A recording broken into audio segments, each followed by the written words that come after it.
Court నిర్ణయం అసలు ఈ రాజకీయ కుట్రకు కవితకు బలైన పరిస్థితి, ఇంకో పక్క విమర్శలు ఎదుర్కొన్న పరిస్థితి, అటు ఎమోషనల్ గా కూడా దాన్ని ఎక్స్ప్రెషన్ చేసినట్టు ఫ్యామిలీ ఇంటర్నల్ మాటలు కూడా వచ్చి బయటకు చెప్పడం, ఇవన్నీ ఏమనిపించింది అసలు ఆ ఎరా అంతా ఇప్పుడు గుర్తుకు చేసుకుంటారు? ఇప్పుడు వాస్తవంగా ఏం చేయాలంటే, ఒక పంట కింద నొప్పి ఉంటే ఎంత బాధ ఉంటుందో, ఈ రాష్ట్ర రాజకీయాల్లో కవితమ్మను పట్టుకోవడం ద్వారా వాళ్ళు ఏదో సాధించాలనుకున్నారు. ఆ కేంద్ర ప్రభుత్వం చేసినటువంటి ఆ కుట్రలకు కవితమ్మను బలి చేయడానికి కొంతమంది కలిసి ఆడిన పన్నాగంలో ఈమె నిరికించే ప్రయత్నం చేశారు.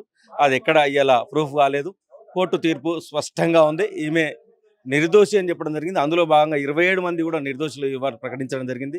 దీన్ని స్వాగతిస్తా ఉన్నాం. ఇవాళ సామాజిక అంశాల్లో కోర్టు పనిచేస్తూ ఉంది. సామాన్యుల పక్షాన కోర్టు ఇవాళ తీర్పు ఇచ్చిందంటే దీన్ని విజయంగా భావిస్తూ ఉన్నాం. ఎందుకంటే ఇలా కల్వకుంట్ల కవిత లాంటి వారు ఒక మహిళా నాయకత్వం రాష్ట్రంలో ఎదుగుతుందంటే తట్టుకోలేని కొంతమంది ఇలా, ఎందుకంటే దేశంలో అటు రాష్ట్రంలో ఇటు కేంద్రంలో కూడా ఆమె యొక్క ఎదుగుదలను ఓర్వలేని వాళ్ళు మాత్రమే ఈ విధమైన కుట్రలకు పాల్గొన్నారు. ఆ కుట్రలు ఇలా పటాపంచలు అయిపోయినాయి. కాబట్టి రానున్న రోజుల్లో తెలంగాణ రాష్ట్రంలో తన యొక్క వాణిని వేడిగా వినిపించేదానికి జాగృతి పక్షాన నిరంతరం కొట్లాడుతూ ఉంది. కాబట్టి ఇలాంటి సందర్భంలో ఈ యొక్క విజయాన్ని మాకు బలాన్ని చేకూరుస్తుంది. రానున్న రోజుల్లో ఈ రాష్ట్రంలో ఆమె ముఖ్యమంత్రిగా ఎదగడానికి సంపూర్ణమైనటువంటి ఆశీస్సులు ప్రజల చేత అందబడతాయని ఈ విధంగా తెలియజేస్తా ఉన్నాను. సో ఎవరైతే కవితని విమర్శించిన వాళ్ళు ఏం చెప్పాలనుకుంటున్నారు? ఈ దొంగలు ఎప్పుడు దొంగలే, వాళ్ళు దొంగలకు తోడైన వాళ్ళు దొంగలు. కాబట్టి ఆ దొంగలు ఏం చేశారంటే ఇవాళ ఒక మహిళను అడ్డం పెట్టుకొని ఏదో సాధించాలని చూశారు. కాబట్టి నిజాయితీ ఎప్పుడు కూడా ఎప్పుడు నిమురు కప్పిన నిప్పు లాగానే ఉంటుంది. నిజాయితీ గెలిచింది. ఈరోజు దొంగలు కుట్రదారులు మాత్రం తప్పుకోవాల్సింది. ఇవాళ నైతిక విజయము మనకు లభించింది. కాబట్టి ఈ కుట్రదారులను అనేక మంది దుర్మార్గులను ఈ రానున్న రోజుల్లో మేము ఎండగడతాం.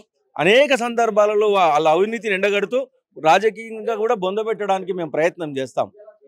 లిక్కర్ కేసు ఆరోపణ లేదంటే జైలుకి వెళ్ళి రావడం కుటుంబాన్ని కూడా దూరం చేసింది అయితే ఒక ఆరోపణ చొంది వాళ్ళ ఒక అవకాశవాదానితో రాజకీయంతో ఈమెను అడ్డం పెట్టుకుని వాళ్ళని ఏదో చేయాలనుకున్నారు.